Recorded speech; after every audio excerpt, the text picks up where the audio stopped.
আসসালামু আলাইকুম বন্ধুরা, আজকে আপনাদের মাঝে নিয়ে এসেছি ঢাকা শ্রীপুর। হয়তো আপনারা নামটা শুনছেন। ঢাকা শ্রীপুর দেখেন, আমি সি ব্রিজের উপরে কত সুন্দর করে ভিডিওটা সাজাইতেছি এবং দেখেন নিচে কতগুলো দোকানপাট। ওইটা ব্রিজ, আমি ব্রিজের উপরে আছি। কত দোকানপাট, এখানে অনেক ধরনের বড় মার্কেট আছে। এখানে ওই রাস্তা দেখেন, মার্কেটের কারণে রাস্তা বন্ধ করে দিছে। এখানে দেখেন আরেক সাইড দিয়ে কত সুন্দরভাবে গাড়ি জ্যাম লেগে গেছে, আরেক সাইডে জ্যাম ফাঁকা। এখানে মাঝে মাঝে জ্যাম লেগে যায়, সামনে কাজ চলতেছে। দেখেন এটা ব্রিজ, এর উপরে আমি আছি। ব্রিজের উপরে কতগুলো দোকান লাগাই দিছে।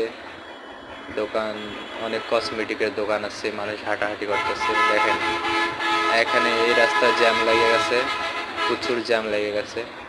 সামনে কাজ চলতেছে রাস্তার, হয়তো সেই জন্য জ্যাম লেগে গেছে। আর এই রাস্তা দিয়ে গাড়ি পার্কিং হচ্ছে, এই রাস্তা ফাঁকা। আর ওই সাইডে মার্কেট আছে, ওই মার্কেটে অনেক ধরনের অনেক কাপড় পাওয়া যায়, পাইকারি মার্কেট, ওটাকে পাইকারি মার্কেট বলে।